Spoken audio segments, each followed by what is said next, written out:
Theology of body, gender and sex എന്ന പഠന പരമ്പരയുടെ പുതിയൊരു അധ്യായം ഇവിടെ ആരംഭിക്കുന്നു. ജെൻഡർ ഡിസ്ഫോറിയ എന്ന ഒരു വാക്കിലൂടെയാണ് നമ്മൾ കഴിഞ്ഞ എപ്പിസോഡ് അവസാനിപ്പിച്ചത്. ആ വാക്കിൽ നിന്ന് തന്നെ തുടങ്ങാനാണ് ഞാൻ ആഗ്രഹിക്കുന്നത്. ജെൻഡർ ഡിസ്ഫോറിയ ഒരു രോഗാവസ്ഥയാണെന്ന് അമേരിക്കൻ സൈക്കാട്രിക് അസോസിയേഷൻ അംഗീകരിക്കുമ്പോഴും ലോകാരോഗ്യ സംഘടന, WHO എന്ന് നമ്മൾ വിളിക്കുന്ന ലോകാരോഗ്യ സംഘടന അതിനെ അംഗീകരിക്കുന്നില്ല. അതൊരു കോൺട്രഡിക്ഷനാണ്. ആ കോൺട്രഡിക്ഷനെ കുറിച്ചാണ് എനിക്കിന്ന് സാറിനോട് ആദ്യമായിട്ട് ചോദിക്കാനുള്ളത്. കോൺട്രഡിക്ഷൻസ് ഒക്കെ എന്നെ ഭയങ്കരമായിട്ട് ട്രിഗർ ചെയ്യാറുണ്ട്.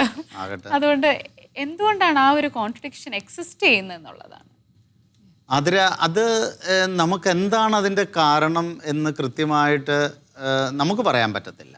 കാരണം നമ്മൾ ഇതിനെക്കുറിച്ച് ചിന്തിക്കുമ്പോൾ തന്നെ സെക്സും ജെൻഡറും രണ്ടായിട്ട് കാണിച്ചുകൊണ്ടാണ് വേൾഡ് ഹെൽത്ത് ഓർഗനൈസേഷൻ അതിനെ ഡിഫൈൻ ചെയ്തിരിക്കുന്നത്. അത് സോഷ്യൽ കൺസ്ട്രക്ഷൻ ആണ് എന്നുള്ള ജെൻഡർ വേൾഡ് ഹെൽത്ത് ഓർഗനൈസേഷനാണ് എല്ലാവർക്കും അപ്രൂവൽ കൊടുക്കുന്നത്.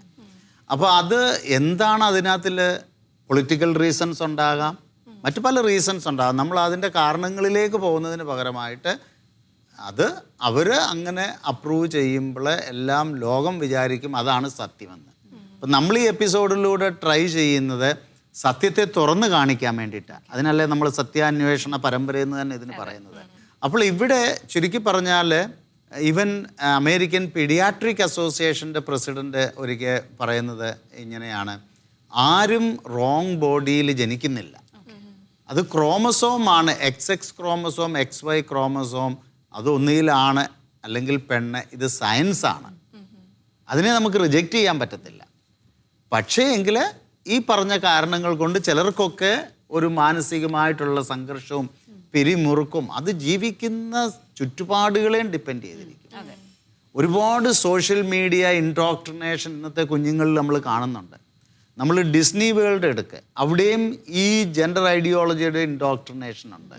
എല്ലാ കാര്യങ്ങളും നമ്മളതൊക്കെ പിന്നീട് നമ്മൾ ഡിസ്കസ് ചെയ്യും.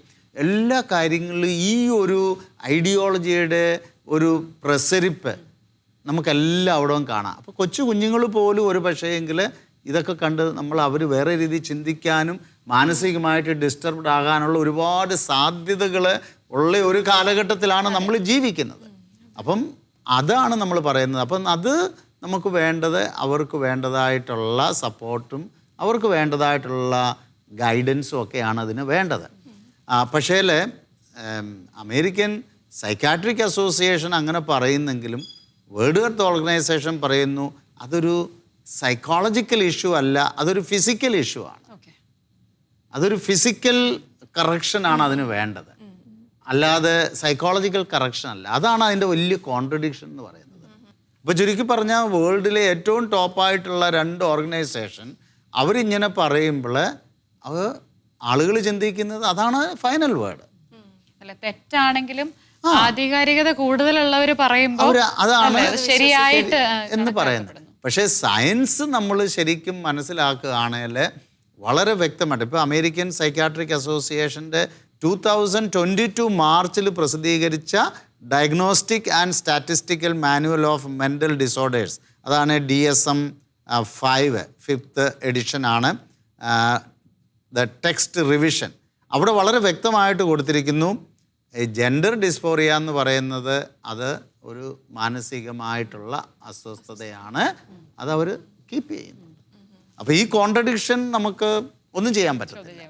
പക്ഷെ നമുക്ക് സത്യം എന്താണ് എന്നുള്ളത് മനസ്സിലാക്കുക, അതാണ് നമുക്ക് പ്രധാനമായിട്ട് ചെയ്യാൻ പറ്റുന്നത്.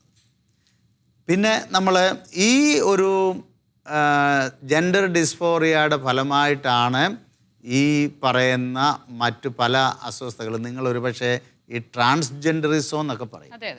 അപ്പം കേരളത്തിൽ ഒരുപക്ഷെ ട്രാൻസ്ജെൻഡറിസം വളരെ ഹൈപ്പിൽ നിൽക്കുന്ന ഒരു സമയം കൂടിയാണ്. അപ്പോൾ ഈ ട്രാൻസ്ജെൻഡറിസം പലപ്പോഴും നമ്മൾ കൺഫ്യൂസ്ഡ് ആണ്. നമ്മൾ യൂത്തിനോടൊക്കെ സംസാരിക്കുമ്പോൾ അവർ പറയുന്നത് എല്ലാവരും ട്രാൻസ്ജെൻഡേഴ്സാണ് എന്ന് നമുക്ക് പറയാൻ പറ്റത്തില്ല.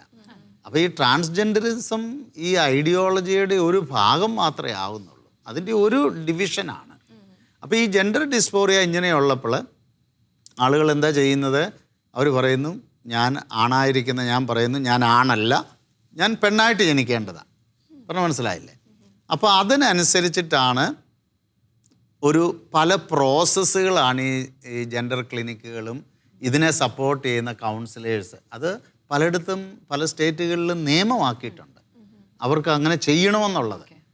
അവരെ അല്ലാതെ ഒരു സൈക്കോളജിക്കൽ ക്ലിനിക്കിലേക്കല്ല വിടേണ്ടത്. ഇതൊരു ഫിസിക്കൽ പ്രോബ്ലമാണ്. അപ്പം ഫിസിക്കൽ കറക്ഷനാണ് അവിടെ വേണ്ടത്. അപ്പോൾ അതിൻ്റെ ഒരു പ്രോസസ്സാണ് ആദ്യം ഈ ട്രാൻസിഷൻ പ്രോസസ്സ് എന്ന് പറയുന്നത്. ആദ്യം സോഷ്യൽ ട്രാൻസിഷൻ നടക്കും. സോഷ്യൽ ട്രാൻസിഷനാണ് ഏത് പ്രായമാണെങ്കിലും. ഇത് കൂടുതലും കൊച്ചു കുഞ്ഞുങ്ങളിലാണ് ഇത് കണ്ടുവരുന്നത്. ചെറുപ്രായം മുതൽ പ്രീ ടീൻസ് മുതൽ പ്യൂബർട്ടി ഏജ് വരെയുള്ള ഏജിലാണ് ഇത് കൂടുതലും കണ്ടുവരുന്നത്. അപ്പം അങ്ങനെ വരുമ്പോൾ ഇവർ സോഷ്യൽ ട്രാൻസിഷൻ ആണായിരിക്കുന്ന ആളിനെ അവരുടെ പേര് ചേഞ്ച് ചെയ്യുന്നു. പ്രിയ ഒരു എപ്പിസോഡിൽ പറഞ്ഞല്ലോ പുതിയ പ്രോനൗൺസ്. അവരിപ്പം ഹീ അല്ലെ ഷീ എന്ന് നമ്മൾ ഉപയോഗിക്കുന്നത് ഹെർ അല്ലെങ്കിൽ ദേർ അല്ലെങ്കിൽ ദം ദേ ഹേ സീർ അങ്ങനെ പല പ്രോനൗൺസും ഉണ്ട്. അപ്പോൾ അവർക്ക് ആദ്യം ചെയ്യുന്നത് ഈ സോഷ്യൽ ട്രാൻസിഷനാണ്. ഈ സോഷ്യൽ ട്രാൻസിഷൻ അവർ ഒരു പക്ഷേ പല സ്ഥലങ്ങളിലും പേരൻസിനോട് തന്നെ ചോദിക്കാതെ സ്കൂൾ കൗൺസിലേഴ്സ് അവർ ചെയ്യാനുള്ള നിയമങ്ങളുണ്ട്. അപ്പോൾ അവർ അങ്ങനെ ചെയ്യുമ്പോൾ ഈ കുഞ്ഞിനെ ഒരു പെണ്ണിനെ പോലെ ചിന്തിക്കാനും പെണ്ണിനെ പോലെ ആക്ട് ചെയ്യാനും പെണ്ണിൻ്റെ ഡ്രസ്സ് ധരിക്കാനും സോഷ്യലി അങ്ങ് ട്രാൻസിഷൻ നടത്തുകയാണ് ഫസ്റ്റ് പ്രോസസ്സ്. അതിൻ്റെ സെക്കൻഡ് പ്രോസസ്സിലേക്ക് വരുന്നതാണ് ഈ പ്യൂബർട്ടി ബ്ലോക്കേഴ്സ് എന്ന് പറയും. അപ്പോൾ ഈ കുഞ്ഞ് ഒരു പ്യൂബർട്ടി സ്റ്റേജിലേക്കാകുമ്പോൾ അതാണായാലും പെണ്ണായാലും പ്യൂബർട്ടിയെ ബ്ലോക്ക് ചെയ്യുക. എന്നിട്ട് നെക്സ്റ്റ് ലെവലിലാണ് ക്രോസ് ഹോർമോൺസ് ട്രീറ്റ്മെൻറ്റ് സ്റ്റാർട്ട് ചെയ്യുന്നത്. അപ്പോൾ ഈ ട്രാൻസിഷന് പല പ്രോസസ്സാണ്. സർ അതിനെയൊക്കെയാണ് നമ്മൾ റീഅസൈൻമെന്റ്, അതിനെയാണ് ഈ ട്രാൻസിഷൻ പ്രോസസ്സ് എന്ന് പറയുന്നത്. റീഅസൈൻമെൻറ്റ് സർജറി അതിൻ്റെ ലാസ്റ്റ് പ്രോസസ്സിലുള്ളതാണ്. അപ്പോൾ ഇതിനെ മുഴുവനും നമ്മൾ പറയുന്നത് ട്രാൻസിഷൻ പ്രോസസ്സ്. ഇപ്പം വേൾഡ് ഹെൽത്ത് ഓർഗനൈസേഷൻ എന്താ പറഞ്ഞിരിക്കുന്നത്? ഇതൊരു ഫിസിക്കൽ പ്രോബ്ലമാണ്, we have to correct it. ആ കറക്ഷൻ്റെ പ്രോസസ്സാണ് ഞാൻ പറഞ്ഞത്. അപ്പോൾ അതിനാണ് ഈ പ്ലാൻ പേരൻറ്റ്ഹുഡിൻ്റെയും മറ്റ് അതുപോലെയുള്ള ലോകത്തിൽ ഇതിനെ സപ്പോർട്ട് ചെയ്യുന്ന ഓർഗനൈസേഷൻ്റെ സപ്പോർട്ടിൽ ഒരുപാട് ക്ലിനിക്കുകൾ അവിടെയും ഇവിടെയൊക്കെ ലോകത്തിൻ്റെ പല ഭാഗങ്ങളിലും ഉള്ളത്. അപ്പോൾ ആദ്യം ജോൺ മണി പിന്നെ സെൻറ്റ് ജോൺ ഹോപ്കിൻസ് ഹോസ്പിറ്റലിൽ അല്ലെ അന്ന് പിന്നെ ഇപ്പോൾ അത് വളരെ ഫേമസ് ആണ്. അവിടെ ആകെ അവരുടെ 2 പേര് ചേർന്ന് ഒറ്റ ജെൻഡർ ക്ലിനിക്ക് മാത്രമേ ഉണ്ടായിരുന്നുള്ളൂ. അതിനുശേഷം ലോകത്തിൻ്റെ പല ഭാഗങ്ങളും ജെൻഡർ ക്ലിനിക്ക്. പക്ഷേ ഇതിൻ്റെ കള്ളത്തരങ്ങൾ മനസ്സിലായി അതിൻ്റെ നമ്പർ ഒരു സൈഡിൽ കുറയുന്നു, പക്ഷേ ഇതിനെ വേറെ രീതിയിൽ പ്രചരിപ്പിച്ചുകൊണ്ടിരിക്കുന്നു. കാരണം ഒരിക്കലും ഈ ഡോക്ടേഴ്സ് പറയുന്നത് ഇവർ പ്യൂബർട്ടി ബ്ലോക്കേഴ്സ് കൊടുക്കുക എന്ന് പറയുന്നത് ഫെർട്ടിലിറ്റി നമ്മളുടെ ഒരു രോഗമോ ശാപമോ അല്ല. സ്ത്രീകളുടെ അല്ലെങ്കിൽ പുരുഷന്മാരുടെ അവരുടെ ഫെർട്ടിലിറ്റി എന്ന് പറയുന്നത് അത് തീർച്ചയായിട്ടും ഒരു അനുഗ്രഹമാണ്. ദൈവം തന്നിരിക്കുന്ന ഒരു നാച്ചുറൽ പ്രോസസ്സാണ്. അപ്പോൾ വേറൊരു കാര്യം കൂടെ നമ്മൾ ചിന്തിക്കണം. ഇന്ന് ഈ പ്രോബ്ലം കൂടുതൽ അനുഭവപ്പെടുന്നത് പെൺകുട്ടികൾക്കാണ്. അത് നമ്മൾ ഇതിൻ്റെ ഫുൾ സർവേ എടുത്ത് നോക്കുമ്പോൾ നമ്മൾ പെർസെൻറ്റേജ് നോക്കുമ്പോൾ ഈ ഒരു ഞാൻ ഓപ്പോസിറ്റ് സെക്സിൽ ആയിരിക്കേണ്ടതാണ് എന്നുള്ളത് ഏറ്റവും കൂടുതൽ തോന്നുന്നത് പെൺകുട്ടികൾക്കാണ്. അപ്പോൾ അതിൻ്റെ പല സൈക്കോളജിക്കൽ റീസൺസും നമ്മൾ മുമ്പേ ഡിസ്കസ് ചെയ്തായിരുന്നു കഴിഞ്ഞ എപ്പിസോഡിൽ. അപ്പോൾ ഇവർ പ്യൂബർട്ടി ബ്ലോക്കേഴ്സ് വന്നു, അവരുടെ പ്യൂബർട്ടി ബ്ലോക്ക് ചെയ്തു. അത് കുറച്ച് നാൾ കണ്ടിന്യൂ ചെയ്തിട്ട് അവർ ടീനേജേഴ്സിലേക്കാവുമ്പോൾ അപ്പോൾ ഈ പ്യൂബർട്ടി ബ്ലോക്ക് ചെയ്യുമ്പോൾ ഇതെല്ലാം സിന്തറ്റിക് ഹോർമോൺസ് വെച്ചിട്ടാണ് ട്രീറ്റ്മെൻറ്റ് ചെയ്യുന്നത്. അതിൻ്റെ സൈഡ് എഫക്റ്റുകൾ അപ്പോൾ ഒരു നാച്ചുറലായിട്ടുള്ള ഒരു പ്രോസസ്സ് ബ്ലോക്ക് ചെയ്യുമ്പോൾ അതിൽ നിന്ന് വരുന്ന മാനസിക പ്രശ്നങ്ങൾ ഇതെല്ലാം ഒരുപാടുണ്ട്. ഇതൊന്നും ആരും ഹൈലൈറ്റ് ചെയ്യുന്നില്ല. എനിക്കൊന്ന് ഈ ട്രാൻസ്ജെൻഡറിസം നമ്മളൊരു എപ്പിസോഡ് കംപ്ലീറ്റ് ഡിസ്കസ് ചെയ്യേണ്ട ഒരു ടോപ്പിക്കാണെന്ന്. ഇത് ശരിക്കും പറഞ്ഞു കഴിഞ്ഞാൽ ഇതൊന്നും നമ്മൾ ആരും മനസ്സിലാക്കാതെ ലോകം ഇതൊന്നും ഹൈലൈറ്റ് ചെയ്യുന്നില്ല. പക്ഷേ ഇതിനെ എതിരായിട്ട് ഇത് തെറ്റാണ്, ഇത് എത്തിക്കലി റോങ് ആണ്, മെഡിക്കൽ എത്തിക്സിന് ചേർന്നതല്ല എന്ന് പറയുന്ന ഡോക്ടേഴ്സ് ഇതിൻ്റെ ചുരുള അഴിച്ചു വെക്കുന്നുണ്ട്. അവർ പറയുന്നത് they are prone to so many diseases. ഈ ക്രോസ് ഹോർമോൺസ് കൊടുത്തു കഴിയുമ്പോൾ കണ്ടിന്യൂസ് ആയിട്ട് ഓപ്പോസിറ്റ് സെക്സിൻ്റെ അവർ ക്രോസ് ഹോർമോൺ എന്ന് പറയുന്നത് പെൺകുട്ടിയാണേൽ ആണുങ്ങളുടെ ടെസ്റ്റോസ്റ്ററോൺ കൊടുക്കുക, പെൺകുട്ടികളാണേൽ അതുപോലെ തന്നെ ഓപ്പോസിറ്റ് കൊടുക്കുക.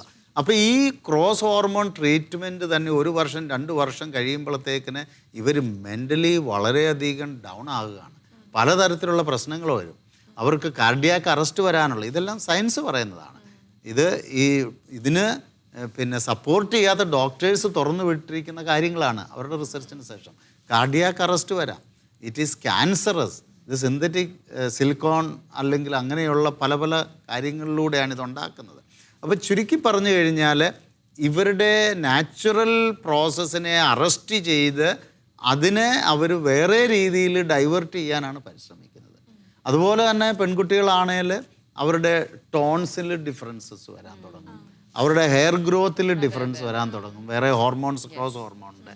അപ്പോൾ ഇതൊക്കെ കൂടി അവർ ചിന്തിക്കും എന്താണ്, ഞാൻ ആണാകാൻ പോവുകയാണ്, അതിൻ്റെ ലക്ഷണങ്ങളാണ്. അവരുടെ സൗണ്ടിൽ വ്യത്യാസം വരുന്നു, ഹെയർ ഗ്രോത്ത്, അതുപോലെ തന്നെ ഈ സോഷ്യൽ ട്രാൻസിഷനോടുകൂടി പിന്നെ അവർ ആണുങ്ങളെ പോലെ ജീവിക്കാൻ പരിശ്രമിക്കും. അപ്പോൾ അത് കഴിഞ്ഞ് ഡോക്ടേഴ്സ് പറയുന്നത് കുറച്ചും കൂടെ അങ്ങോട്ട് അടുത്ത സ്റ്റേജ് വരുമ്പോഴത്തേക്കിന് അവർ പെൺകുട്ടികളാണ് പിന്നെ അവർക്ക് ശല്യമായിട്ടുള്ളത് അവരുടെ ബ്രസ്റ്റാണ്. ഇതാണ് പിന്നെ റീഅസൈൻമെൻറ്റ് സർജറിയുടെ ഒരു ഭാഗമായിട്ട് ബ്രസ്റ്റ് റിമൂവൽ പ്രോസസ്സിങ്. കാരണം ആണായിട്ടിരിക്കണമെങ്കിൽ അങ്ങനെ ഒരുപാട് കേസുകൾ നമുക്കിപ്പം ഇവിടെ കാണിക്കാൻ പറ്റുകയല്ല വീഡിയോ, പക്ഷെ ഒരുപാട് കേസുകൾ അവരിതിൽ നിൻ്റെ സൈഡ് എഫക്ട്സ് വെച്ചിട്ട് ഈ ഡീട്രാൻസിഷൻ നടത്തിയ ആളുകൾ അവരുടെ ആഗണി ഷെയർ ചെയ്യുന്നുണ്ട്. ഒരുപക്ഷെ നിങ്ങൾ പിന്നെ യൂട്യൂബിലൊക്കെ ഇതിൻ്റെ ഡീട്രാൻസിഷൻ ചെയ്ത പലരുടെയും ടെസ്റ്റിമണി കേൾക്കുകയാണെങ്കിൽ അവർ അണ്ടർഗോ ചെയ്തിരുന്ന പിന്നെ എന്താണ് പെയിൻ, ഫിസിക്കൽ മെൻ്റൽ ആഗണി അവർ ഷെയർ ചെയ്യുന്നത്. അവർ പറയുന്നത് ഇത് വി വെർ ബ്ലൈൻഡ് ഫോൾഡഡ്, ഞങ്ങളോട് കള്ളം പറഞ്ഞിട്ടാണ് ഇതെല്ലാം ചെയ്തത്. അപ്പോൾ ഈ ക്രോസ് ഹോർമോൺ കുറേ വർഷങ്ങൾ ഇങ്ങനെ കൊടുത്തു കഴിയുമ്പോഴത്തേക്കിന് ഇവരുടെ അടുത്ത ഒരു പ്രോസസ്സാണ് പെൺകുട്ടികളാണ് ബ്രസ്റ്റ് റിമൂവ് ചെയ്യുക. അപ്പോൾ അതുപോലെ പിന്നെ വേറൊരു ഫൈനൽ പ്രോസസ്സാണ് ജെനിറ്റൽ സർജറി. ഇപ്പം പെൺകുട്ടികളാണെങ്കിൽ യൂട്രസ് എടുത്ത് കളയും, അതുപോലെ തന്നെ അവരുടെ പിന്നെ ജെനിറ്റൽ ഓർഗൻസിനെ റീഅസൈൻ ചെയ്യുക. അപ്പോൾ നമ്മൾ മെഡിക്കൽ സയൻസിൽ ഡോക്ടേഴ്സ് തന്നെ പറയുന്നത് അത് മെഡിക്കലി അൺഎത്തിക്കലാണ്. ഹെൽത്തി ആയിട്ടുള്ള ഒരു ജെനിറ്റൽ ഓർഗനെ അത് ടോട്ടലി അത് റിമൂവ് ചെയ്തിട്ട് ഒരു ഫങ്ഷൻ അല്ലാത്ത ഒരു ആർട്ടിഫിഷ്യൽ പെന്നീസോ വജീനയോ അവിടെ ക്രിയേറ്റ് ചെയ്യുന്നത് ജസ്റ്റ് കോസ്മെറ്റിക് റീസൺ മാത്രമേ ഉള്ളൂ, അത് ഫങ്ഷനിലും അല്ല. അപ്പോൾ ഇതാണ് അവസാനം ഈ ഒരു ജെൻഡർ ഡീഅസൈൻ സർജറി, ആണ് പെണ്ണായി പെണ്ണാണായി എന്നൊക്കെ പറയുന്നതിൻ്റെ പിന്നിലുള്ള രഹസ്യങ്ങൾ ഇതൊക്കെയാണ്. അല്ല, എനിക്ക് തോന്നുന്നു ഇതിൻ്റെ ഒരു എക്സ്ട്രീം കേസിലെ നമ്മൾ പലപ്പോഴും കാണുന്നത് ഇവരൊരു ട്രോമയെ കൂടെ കടന്നു പോയി ഒരു ഡിപ്രഷൻ സ്റ്റേജിലെത്തി അതിൻ്റെ എൻഡിൽ അവർ ഒരു സൂയിസൈഡ് വരെ കമ്മിറ്റ് ചെയ്യുന്ന അവസ്ഥകളുണ്ട്. അത് വരുന്നുണ്ട്. അതായത് ഡോക്ടേഴ്സ് ഇതിനെ അനലൈസ്, ഞാൻ പറഞ്ഞല്ലോ ഇതിന് എതിരായിട്ടുള്ള ഒരു നല്ല ഗ്രൂപ്പ് അമേരിക്കയിലും ഒക്കെ ഉണ്ട്, ഡോക്ടേഴ്സ് തന്നെ. പല തരത്തിലുള്ള ഒപ്പോസിഷൻ ചെയ്യുന്നവർ ഓർഗനൈസേഷൻസ് ഒക്കെ ഉണ്ട്. അപ്പം പക്ഷേ മജോറിറ്റി അവരുടെ മെഡിക്കൽ ഫീൽഡാണ്, അവർക്ക് മുന്നോട്ട് ജീവിക്കണം, അവരിതിനെ സപ്പോർട്ട് ചെയ്തങ്ങ് പോകും. ഓപ്പണായിട്ട് ആരും അധികം പറയത്തില്ല, കാരണം CDC WHO എല്ലാം പറയുന്ന പോലെ അവരങ്ങ് പോകും, അത്രയേ ഉള്ളൂ. പക്ഷേ എങ്കിൽ അവർ പറയുന്ന കാര്യങ്ങൾ ഇതാണ്, ഇത് സൂസൈഡ് പ്രിവെൻറ്റ് ചെയ്യാൻ എന്നുള്ള വ്യാജമായിട്ടുള്ള ഒരു തോന്നലിലും അവരെ കൺവിൻസ് ചെയ്യുന്നത്, പ്രത്യേകിച്ച് പേരൻസിനെയൊക്കെ കൺവിൻസ് ചെയ്യുന്നത്, അല്ലെങ്കിൽ നിങ്ങൾക്ക് നിങ്ങളുടെ കുഞ്ഞ് നഷ്ടപ്പെടും, അല്ലെങ്കിൽ അവൻ ആത്മഹത്യ ചെയ്യും, അത് പ്രിവെൻറ്റ് ചെയ്യാൻ ഇതേ ഉള്ളൊരു വഴി. അപ്പോൾ അതുകൊണ്ട് അവർ they are force to agree. ഇപ്പോൾ പേരൻസ് ആണെങ്കിൽ തന്നെ അവർ കൺസെൻറ്റ് ചെയ്യും, കുഞ്ഞുങ്ങൾ ജീവിക്കണമെന്നാണ് അവരാഗ്രഹിക്കുന്നത്. പക്ഷേ ഈ അമേരിക്കൻ പീഡിയാട്രീഷ്യൻ അസോസിയേഷൻ്റെ പ്രസിഡൻറ്റ് തന്നെ പറയുന്നത്, അവർ നടത്തിയിട്ടുള്ള എല്ലാ സ്റ്റഡീസിലും ഈ ജെൻഡർ ട്രാൻസിഷൻ ചെയ്യുന്ന, അത് സെക്സ് ട്രാൻസിഷൻ ചെയ്യുന്ന കേസുകളിൽ 20% സാധാരണ ആളുകളിൽ നിന്നും 20% കൂടുതൽ ഇതിന് ശേഷം സൂസൈഡൽ ടെൻഡൻസി ഉള്ളതാണ്. ഇത് സ്റ്റഡീസ് അവർ സ്റ്റഡി ചെയ്ത് സർവേ എടുത്ത് അവർ പറയുന്നതാണ്. അല്ല, അത് നമുക്കും എവിഡന്റ് ആണ്, ന്യൂസിലൊക്കെ നമുക്കത് കാണാം. അപ്പോൾ ഇത് ശരിക്കും പറഞ്ഞു കഴിഞ്ഞാൽ ഈ ട്രാൻസ്ജെൻഡറിസം എന്നുള്ള ആ ഒരു വാക്കിൽ തന്നെ നമ്മൾ ഒരുപാട് ഇതിനെ മിസ്യൂസ് ചെയ്യുന്നു. അപ്പോൾ ഇതിൻ്റെയൊക്കെ പിന്നിൽ പ്രവർത്തിക്കുന്ന ആരാണെന്ന് ചോദിച്ചാൽ നമുക്ക് ഊഹിക്കാവുന്നതേ ഉള്ളൂ. എല്ലാ വലിയ വലിയ ഓർഗനൈസേഷൻസും ഉണ്ട്. ഇതുമൂലം ഒരുപാട് ലാഭം ഉണ്ടാക്കുന്ന ആളുകളും ഓർഗനൈസേഷൻസും ബിസിനസ്സും ലോകത്തിലുണ്ട്. ഒരു ഹിഡൻ അജണ്ട തന്നെ ഇത് ഹിഡൻ തന്നെയാണ്. പക്ഷേ അതോടൊപ്പം തന്നെ നമ്മുടെ ക്രിസ്ത്യാനിറ്റിയെ എന്ന് തന്നെയല്ല, ഈ മനുഷ്യകുലത്തെ തന്നെ ഡിസ്ഫിഗർ ആക്കുന്ന, കാരണം നമ്മൾ ആണായി പെണ്ണായി ഇരിക്കുന്നു, വിവാഹം കഴിക്കുന്നു, ഫാമിലി, ഇതെല്ലാം തകിടം മറിക്കുവാൻ നമ്മുടെ ശത്രുവിന് ഇതൊരു ഉപകരണവുമാണ്. സർ, ഈ ട്രാൻസ്ജെൻഡറിൻ്റെ കാര്യം പറഞ്ഞതുകൊണ്ട് ഞാൻ ചോദിക്കുകയാണ്. ഞാൻ ഇതിനെപ്പറ്റി കുറച്ചിങ്ങനെ വായിക്കാനൊക്കെ ശ്രമിച്ചായിരുന്നു. ഞാൻ കുറച്ച് പേരോടൊക്കെ സംസാരിച്ചു. അപ്പോൾ ഞാൻ അറിയുന്ന ഒരാൾ സൈക്കോളജിസ്റ്റായിട്ട് വർക്ക് ചെയ്യുന്നത് ഇവിടെയല്ല, കാനഡയിലാണ്. അപ്പോൾ പറഞ്ഞത് ഇതൊരു ശരിക്കും ഒരു ജനറ്റിക്കൽ അല്ലെങ്കിൽ ഒരു രോഗാവസ്ഥയാണ്. ആ രോഗാവസ്ഥയിലൂടെ കടന്നു പോകുന്ന ട്രാൻസ്ജെൻഡേഴ്സായിട്ട് മാറിയ ക്ലയൻസ് ഉണ്ടായിരുന്നു ഞാൻ ഈ സംസാരിച്ച ആൾക്ക്. അപ്പോൾ അവർ പറഞ്ഞത് ഇവരനുഭവിക്കുന്ന ഒരു ട്രോമയുണ്ട്. ആ ട്രോമ നമ്മൾ മനസ്സിലാക്കുമ്പോൾ നമുക്ക് അവരോട് സിമ്പതിയാണ് തോന്നുന്നത്. അപ്പോൾ നമ്മൾ ശരിക്കും ഇവരെ ചേർത്ത് നിർത്തുക കൂടി ചെയ്യണം, അല്ലേ? തീർച്ചയായിട്ടും സഭയുടെ ആറ്റിറ്റ്യൂഡ് അതാണ്. സഭയുടെ ആറ്റിറ്റ്യൂഡ് അതാണ്. അപ്പോൾ ഇങ്ങനെ ഈ ഒരു സിറ്റുവേഷനിലൂടെ കടന്നു പോകുന്നവർ. പക്ഷേ വേറൊരു കാര്യം കൂടെ ആതിര പറഞ്ഞതിൽ ഞാനതൊരു ചെറിയ വാക്ക് അവിടെ ഞാൻ കറക്റ്റ് ചെയ്യുകയാണ്. ഇത് ജനറ്റിക് ആണ് എന്ന് നമുക്ക് പറയാൻ പറ്റത്തില്ല. ജനറ്റിക് ആണ് XX ക്രോമസോം, YY ക്രോമസോം. ആരും ജനറ്റിക്കലി ജനിക്കുമ്പം തന്നെ ട്രാൻസ്ജെൻഡർ ആയിട്ട് വരുന്നില്ല. സൈക്കോളജിക്കലാണ്, അല്ലേ? യെസ്, ആരും ജനിക്കുമ്പം ട്രാൻസ്ജെൻഡർ ആയിട്ട് വരുന്നില്ല. അവര്, ഞാൻ ചില എക്സാമ്പിൾസ് പറഞ്ഞല്ലോ, സാഹചര്യങ്ങൾ കൊണ്ടും ഇന്നത്തെ അവർ ജീവിക്കുന്ന ചുറ്റുപാടുകൾ കൊണ്ടും they gradually they turn into that എന്നുള്ളതേ ഉള്ളൂ. അല്ലാതെ ജനറ്റിക്കലി ഒരാൾ സെയിം സെക്സ് അല്ലെ ഹോമോസെക്ഷൽ ആയിട്ടോ അല്ലെ ജനറ്റിക്കലി ഒരാൾ ട്രാൻസ്ജെൻഡർ ആയിട്ട് ഇന്ന് വരെ സയൻസ് പ്രൂവ് ചെയ്തിട്ടില്ല. അപ്പോൾ അതാണ് ഞാൻ പ്രത്യേകമായിട്ട് പറയാൻ ഉദ്ദേശിക്കുന്നത്. ഇതിലൂടെ തകർക്കപ്പെടുന്ന കുറച്ച് കുടുംബങ്ങളും ഉണ്ട്, അല്ലേ? തകർക്കപ്പെടുന്ന കുടുംബങ്ങൾ, അതല്ലേ പേരൻസിനോട് ഇതാണ് അവർ പറഞ്ഞ് കൺവിൻസ് ചെയ്യുന്നത്.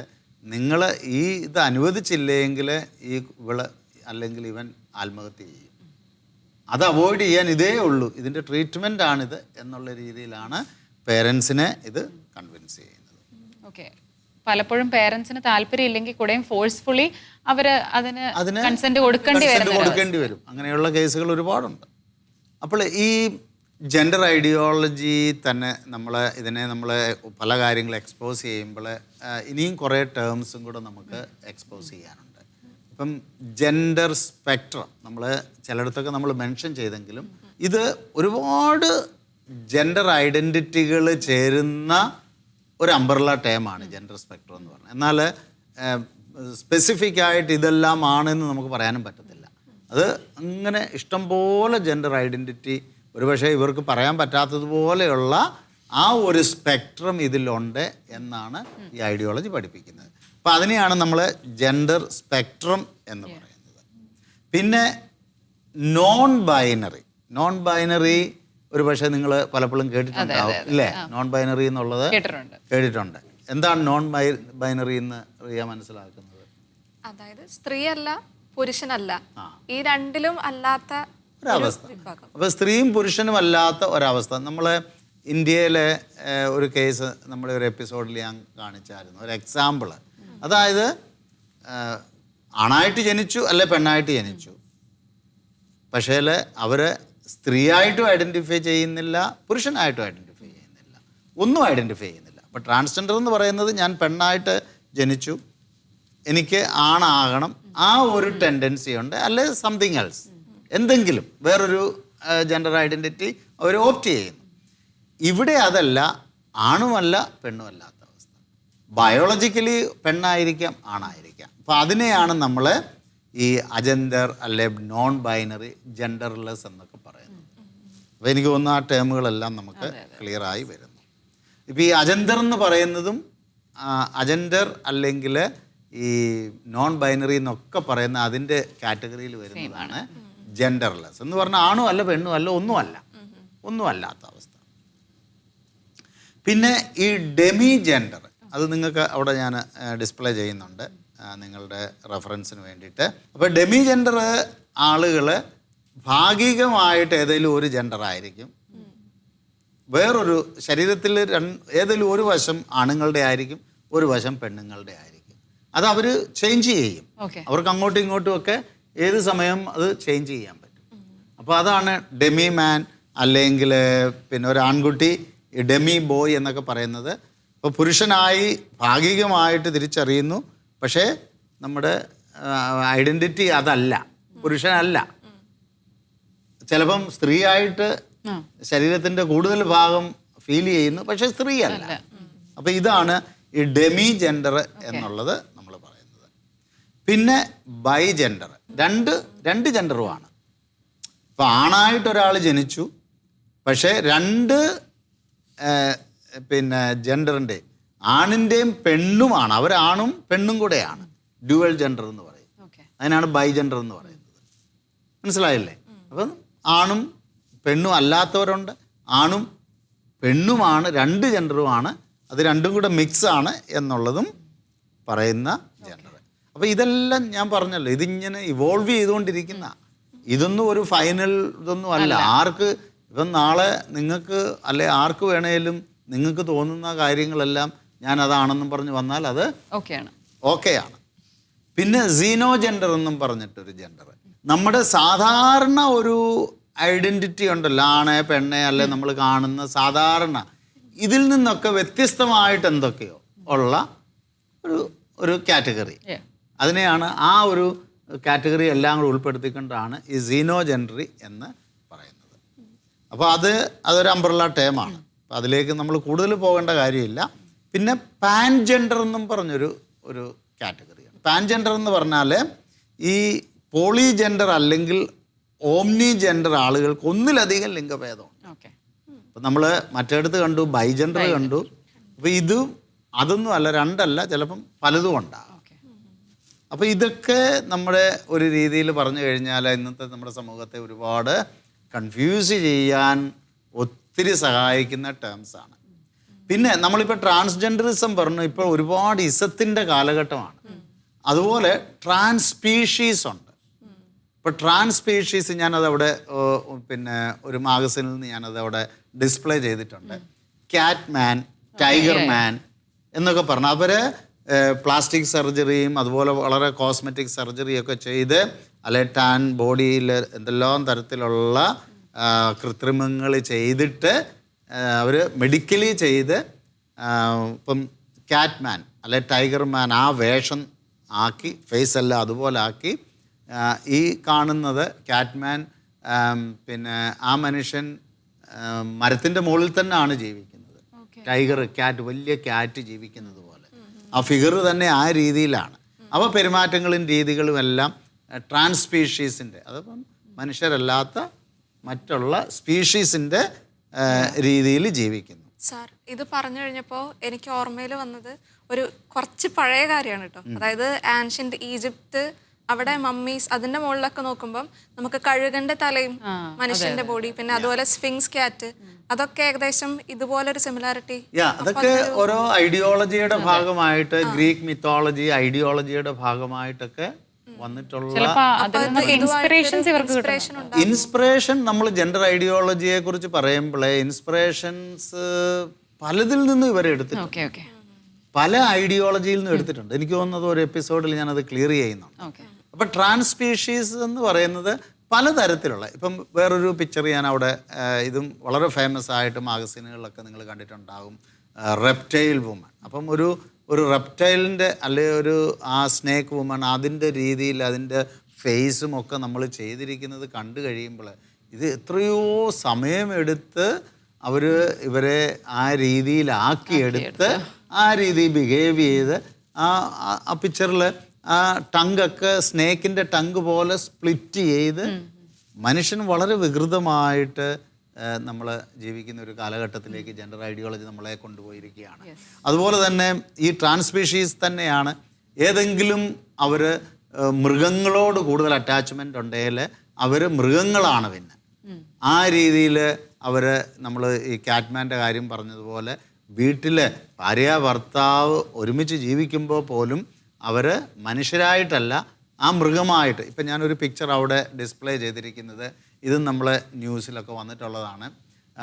ഒരു ഗ്രോൺ അപ്പ് മാൻ അവരെ ഐഡൻറ്റിഫൈ ചെയ്യുന്നത് ഒരു പെറ്റ് ഡോഗായിട്ടാണ്. അപ്പോൾ അതുപോലെ ഡ്രസ്സപ്പ് ചെയ്ത് അതുപോലെ എല്ലാ രീതികളും ആഹാര രീതികളും കാര്യങ്ങളും എല്ലാം നമ്മൾ അതിൻ്റെ ഡീറ്റെയിൽസ് വായിച്ച് നോക്കുമ്പോൾ അതുപോലെ ജീവിക്കുന്നു. അപ്പോൾ എവിടെയാണ് നമുക്ക് തെറ്റ് പറ്റിയിരിക്കുന്നത്? അതുപോലെ തന്നെ നമ്മൾ ഈ നെറ്റ്ഫ്ലിക്സിലൊക്കെ കാണുന്ന പിന്നെ ഫെറീസ്, അതെല്ലാം ഇതിൻ്റെ വേറെ ഫോംസാണ് നെറ്റ്ഫ്ലിക്സിൽ കാണുന്നത്. പിന്നെ ട്രാൻസെബിൾസ് വന്നിട്ടുണ്ട്. ട്രാൻസെബിൾസ് എന്ന് പറഞ്ഞാൽ ആരോഗ്യമുള്ള വ്യക്തികൾ, അവർ ചിന്തിക്കുന്നു ഞാൻ ഒരു ഹാൻഡിക്യാപ്പായിട്ടാണ് ജനിക്കേണ്ടത്. അപ്പോൾ അതിനെയാണ് ട്രാൻസെബിൾസ് എന്ന് പറയുന്നത്. അപ്പോൾ ട്രാൻസ്ജെൻഡറിസം എവിടെയൊക്കെ പോയി എന്ന് നമ്മൾ ചിന്തിക്കുന്നു. അപ്പോൾ ട്രാൻസെബിൾസ് എന്ന് പറഞ്ഞാൽ ആരോഗ്യമുള്ള ഒരുപാട് കേസുകൾ, ഞാൻ ഒരെണ്ണം ഇവിടെ ഡിസ്പ്ലേ ചെയ്തിരിക്കുന്ന അതാണ്. അതായത് അവർ മെഡിക്കൽ എത്തിക്സിനെതിരായിട്ട് ഡോക്ടേഴ്സിനെയും കൊണ്ട് അവരുടെ സ്പൈൻ ഡാമേജ് ചെയ്ത് അവർ പാരലൈസ്ഡായി വീൽ ചെയറിൽ ജീവിക്കും. അതാണ് അവർ ഹാൻഡിക്യാപ്പ്. അത് അപ്രൂവ് ചെയ്യുന്ന ആളുകളും ഓർഗനൈസേഷൻസും ഉണ്ട്, അവരെ സപ്പോർട്ട് ചെയ്യുന്നവരുണ്ട്. അപ്പോൾ ഇവിടെയാണ് നമ്മൾ ചിന്തിക്കേണ്ടത്. നോർമൽ കാലുള്ള ആളുകൾ കാല് മുറിച്ച് കളഞ്ഞിട്ട് അവർ ട്രാൻസബിൾസ് ആയിട്ട് എന്ന് പറഞ്ഞാൽ അവർ ഹാൻഡിക്യാപ്പായിട്ട് ജീവിക്കുന്നു. ഇതൊക്കെ റിയലാണ്, അല്ലാതെ നമ്മളിത് സ്റ്റോറി പറയുന്നതല്ല. ഒരു സ്ത്രീ US അവർ പിന്നെ ഡ്രെയിനേജ് ക്ലീനർ അവരുടെ കണ്ണിലൊഴിച്ച് അവർ ബ്ലൈൻഡായിട്ട് ജീവിക്കാൻ അവരുടെ 2 കണ്ണും അന്ധമാക്കി കളഞ്ഞു. അപ്പോൾ എവിടെയാണ് നമ്മൾ പോകുന്നത്? ഞാൻ ആ പിക്ചറും അവിടെ ഒരു ന്യൂസ് ക്ലിപ്പിൽ ഞാൻ അവിടെ ഡിസ്പ്ലേ ചെയ്യുന്നുണ്ട്. അപ്പോൾ ഇതൊക്കെ നമ്മുടെ കൾച്ചറിൽ അങ്ങേ അറ്റം നമ്മളെ വികൃതമാക്കുന്ന ഒരു ഐഡിയോളജിയിലേക്കും ഒരു സാഹചര്യത്തിലേക്കും നമ്മളെ മാത്രമല്ല വളർന്നു വരുന്ന തലമുറയെ മുഴുവനും കൺഫ്യൂസ് ചെയ്യുന്നതാണ് എന്ന് നമ്മൾ പ്രത്യേകം മനസ്സിലാക്കണം. യെസ്, നമ്മൾ ഒത്തിരി ടെർമിനോളജിയെ കുറിച്ച് കേട്ടു. നമ്മുടെ സമയം ഇവിടെ പൂർണ്ണമാവുകയാണ്. ഇന്നത്തെ എപ്പിസോഡിൻ്റെ സാറിൻ്റെ ഒരു കൺക്ലൂഷൻ പ്രയറോട് കൂടി നമുക്ക് അവസാനിപ്പിക്കാം. തീർച്ചയായിട്ടും നമുക്ക് ഒരു നിമിഷം നമ്മുടെ മനസ്സിലേക്ക് ലോകത്തിൽ ഇത്രയും കൺഫ്യൂസ്ഡ് ആയിരിക്കുന്ന ഒരു സാഹചര്യത്തെ നമ്മൾ ഈശോയുടെ സ്നേഹത്തിലേക്ക് നമുക്ക് സമർപ്പിക്കാം. ഈശോയെ, ഈ വ്യക്തികളെ എല്ലാം അങ്ങയുടെ ഹൃദയത്തിലേക്ക് ഞങ്ങൾ ചേർത്ത് നിർത്തുകയാണ്. ഇതുപോലെ കൺഫ്യൂഷനുള്ള ആളുകളിൽ ഒരു പ്രകാശം കൊടുക്കുവാനായിട്ട് ഈ ഷാലോം TV-യിലൂടെ ഞങ്ങൾ പരിശ്രമിക്കുന്ന ഈ എപ്പിസോഡുകളെ അങ്ങ് വലിയ ഉപകരണമാക്കണമേ എന്ന് ഞങ്ങൾ പ്രാർത്ഥിക്കുകയാണ്. ഇതുമായി ബന്ധപ്പെട്ട കൺഫ്യൂഷനുള്ള എല്ലാ വ്യക്തികളെയും അങ്ങയുടെ സത്യം കൊണ്ട് നിറയ്ക്കണമേ എന്ന് ഞങ്ങൾ പരിശുദ്ധ അമ്മയുടെ മാധ്യസ്ഥതയിലൂടെ ഈശോയെ അങ്ങയോട് പ്രത്യേകമായിട്ട് പ്രാർത്ഥിക്കുന്നു. നമുക്ക് ഒരുമിച്ച് ചൊല്ലിക്കൊണ്ട്, നന്മ നിറഞ്ഞ മറിയമേ സ്വസ്തി, കർത്താവ് അങ്ങയോടുകൂടെ സ്ത്രീകളിൽ അങ്ങ് അനുഗ്രഹിക്കപ്പെട്ടവളാകുന്നു, അങ്ങയുടെ ഉദരത്തിൻ ഫലമായി ഈശോ അനുഗ്രഹിക്കപ്പെട്ടവനാകുന്നു. പരിശുദ്ധ മറിയമേ തമ്പുരാന്റെ അമ്മേ, പാപികളായ ഞങ്ങൾക്ക് വേണ്ടി ഇപ്പോഴും ഞങ്ങളുടെ മരണസമയത്തും തമ്പുരാനോട് അപേക്ഷിച്ചു കൊള്ളണമേ. ആമേൻ. നാം ഇന്ന് കണ്ടത് ചില വാക്കുകളാണ്, പദപ്രയോഗങ്ങളാണ്. സമൂഹം നമ്മുടെ മുൻപിൽ തുറന്നു വെക്കുന്ന ഈ പദപ്രയോഗങ്ങൾ അവ്യക്തമായതും സത്യമില്ലാത്തതുമാണ്. എന്നാൽ നാം ചെയ്യേണ്ടത് ആ സത്യത്തെ തിരിച്ചറിയാൻ ശ്രമിക്കുകയാണ്. ആ സത്യം തിരിച്ചറിഞ്ഞ് സ്വതന്ത്രരാകാൻ നമുക്കൊരുമിച്ച് പരിശ്രമിക്കാം. നിങ്ങളുടെ സംശയങ്ങൾ ഞങ്ങളെ എഴുതി അറിയിക്കാൻ മറക്കണ്ട. എഴുതി അറിയിക്കേണ്ട ഇമെയിൽ അഡ്രസ് info@tobforlife.org.